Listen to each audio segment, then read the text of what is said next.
Taste the Daily.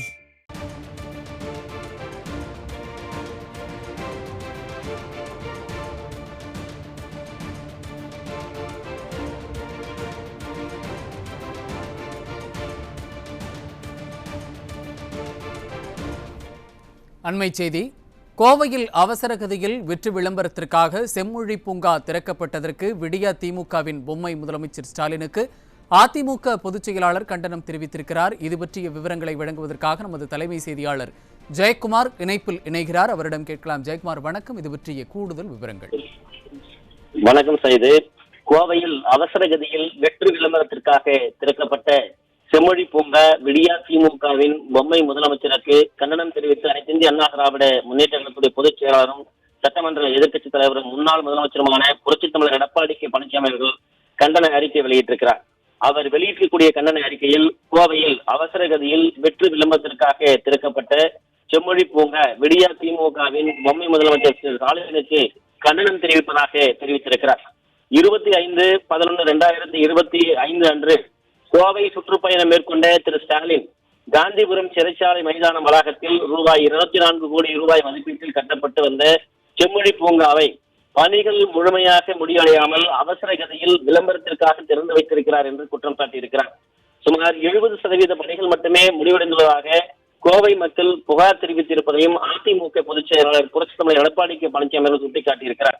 இந்த திட்டத்திற்காக சுற்றுச்சூழல் SEIA clearance state environment impact assessment clearance form TNPCB அனுமதி பெறவில்லை என்று தெரிவித்திருக்கக்கூடிய அவர், முடியாத பணிகள் 30% மரங்கள் நடப்படவில்லை, செயற்கை புல்தரைகள் மட்டுமே அமைக்கப்பட்டுள்ளது, முன் நுழைவு வாயில் முகப்பு ஃப்ரண்ட் என்ட்ரன்ஸ் வால், அதே போன்று மாநாட்டு மையம் தரைத்தளம் புளோரிங் ஒர்க், சுற்றுச்சுவர், காம்பவுண்ட் வால், கட்டண விளையாட்டு மைதானம், பிளே ஃபீல்டு, திறந்தவெளி உடற்பயிற்சி கூடம், ஓபன் ஜிம் உள்ளிட்ட எதுவுமே இல்லை என்பதையும், போதுமான கழிப்பிட வசதிகள் போன்றவை ஏற்படுத்தப்படவில்லை, விளையாட்டு உபகரணங்கள் அமைக்கப்படவில்லை, கிரானைட் கற்கள் பதிக்கும் பணிகள் முழுமையாக நடைபெறவில்லை என்று அதிமுக பொதுச் செயலாளர் புரட்சித் தமிழர் எடப்பாடி கே பழனிசாமி அவர்கள் குற்றம் சாட்டியிருக்கிறார்.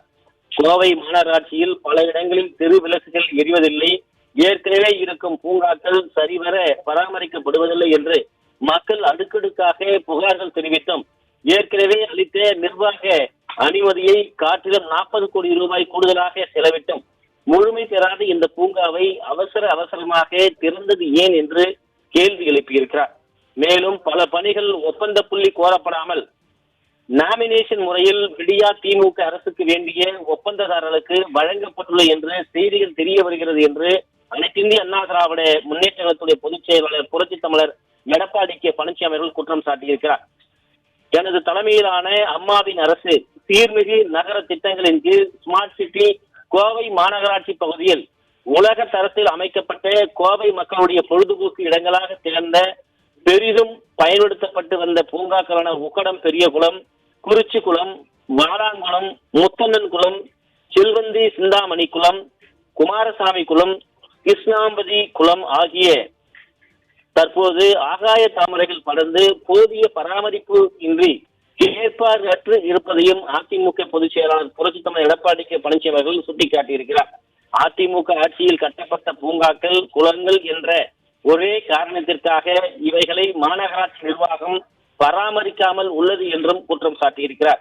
விடியா திமுக அரசு பொறுப்பேற்று 5 ஆண்டுகள் முடிவடைய உள்ள நிலையில் இதுவரை கோவை மாவட்ட மக்களை தொழில்துறையினுடைய கோரிக்கைகளையும் விடியா திமுக அரசு தொடர்ந்து புறக்கணித்தே வருகிறது. அவற்றில் சிலவற்றை அதிமுக பொதுச் செயலாளர் புள்ளி விவரங்களோடு எடுத்து காட்டியிருக்கிறார்.